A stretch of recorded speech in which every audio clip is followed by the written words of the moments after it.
I'm going to kick off with this car because when I saw it in the catalogue, it's just one of those cars. I just had to have a go in it, so I could say I have driven a Ferrari 599 manual. 30 cars produced, so really lucky to have one of these in this auction. 10 were delivered to Europe, and this is the last one produced. It's 2008. What I really like about it, it went to a Swiss owner who obviously really enjoyed his car because he's done 19,000 kilometres in it. Came to the UK and got UK registered in 2018, and I think it's just a wonderful example. It's the right colour combination, sports exhaust, and there to be enjoyed. If I look at the estimate, 365 to 400,000 pounds. I've seen RM auctions sell these for more. It's about, that's where the market is. It's such a rare car with 30 examples. Think about it, you're, well, 12 times more likely to see a Ferrari Enzo before you spot another manual 599. And at that mileage, this one's to be enjoyed and to be driven. So a lovely example, and I'm half tempted myself because I'm probably never going to see another one come up for sale in the UK. Right, let's move on and have a look at some other stuff. One of the cars you probably know if you watch Harry's Garage, I have the Testarossa. It's a particular favourite of mine. They're a really usable GT car. Chris Harris has the 512 as well, which is the modified version of the Testarossa, and this is the 512M. This is the final edition just before Ferrari launched the front engine 550. Unfortunately, it lost the pop-up lights, etc., and it got strange wheels, but all the right bits were tweaked. It has more power, it has titanium conrods in it and things like that. And it was the final iteration with ABS, more power, 440 horsepower, something like that. They're just really nice drivable cars, these. And they were heading skyward because they're much rarer. There's around 7,000 Testarossas in all, but only 500 of these 512M Modificado. This has just been serviced by Bob Houghton, so it's all new belts, new full service history on it, and it's just ready to go. And then now the value of these are looking quite tempting again. This is 120 to 140,000. That would have probably started with a 2 in about 2016, but now sensible money, and I know how much fun I've had with my Testarossa. You can have just as much fun in this. Ferrari 330 GTC. I was lucky enough to own a 330 GT for quite a while.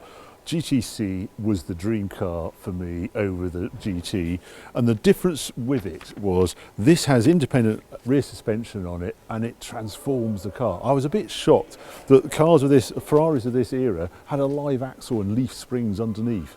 Whisper it, if you look under a Ferrari 250 GTO, that has a live axle and leaf springs, but this didn't. This was independently sprung, and this is a connoisseur Ferrari, I like to think.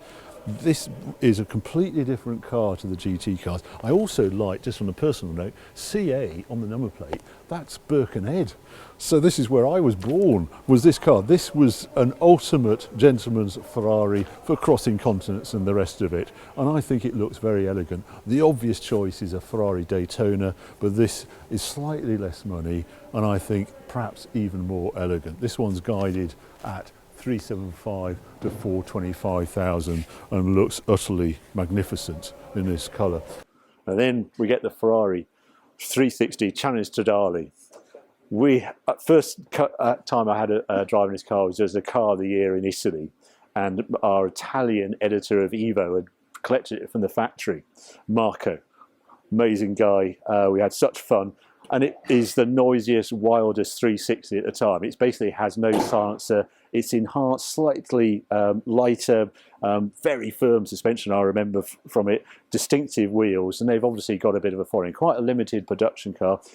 This is actually a sticker, the original. Some of them you could option to have it in paint.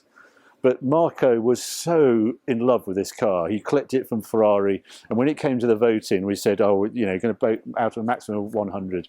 Marco, what do you vote the Ferrari? 100%.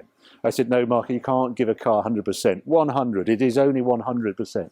And it was that sort of car. If you're Italian at heart and you like Italian cars, well, this is a really wild car. This one's got 40,000 miles on it and guided at 135 to 155,000 pounds.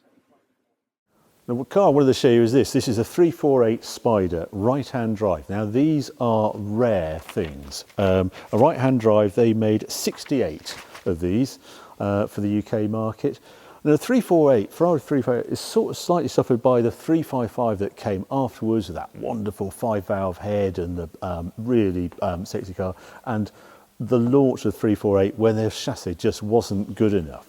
But by the time the Spider came along, they really done a big revision on the suspension setup and all sorts of tweaks. And because the last cars produced were the Spider's version, this gets all of that. And the other thing I like about these is it has a manual roof. When you went to the 355, it was the first Ferrari V8 soft top with an automatic roof, electric roof. And there's lots of motors. The first time they've done it, and the seats have to be in the right position, etc. And it has a habit of not working right when you want it to be working when it's starting to rain or something.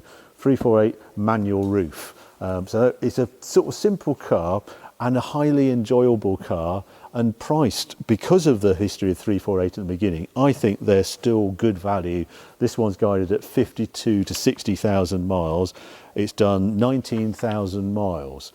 I think, again, there's a lot of car there for the money on that one.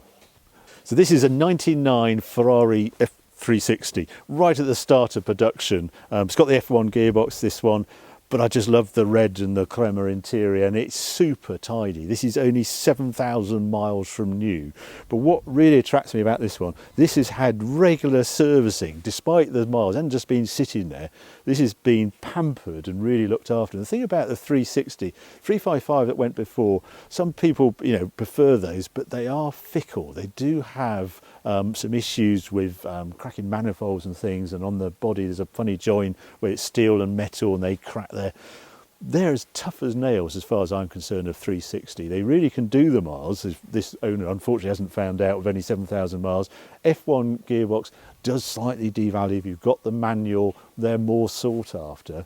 But that is as fresh as they come. It's a 20-year-old car with 7,000 miles on it and every single stamp in the book. It's guided at 65 to 75,000 pounds.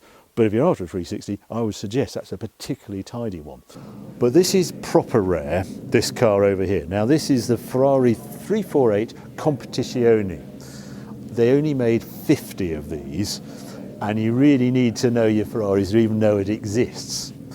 The idea was late in the line. Now I'm a bit more of a fan of a 348 than others, so long as you pick one of the really late cars. I think a Spider is a really good Ferrari to buy, but this Competizione late 50, what they did, they removed a lot of weight out of this car. So you've got carbon fibre doors, carbon fibre seats, as you've got in a F40.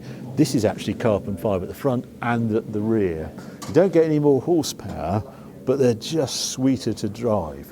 This one is fully restored, and that's sort of reflected in its guide price. It's guided at 120 to 150,000. But a really just nice to see a really rare Ferrari that you might not know even exists. Over there is a little British corner I want to show you now.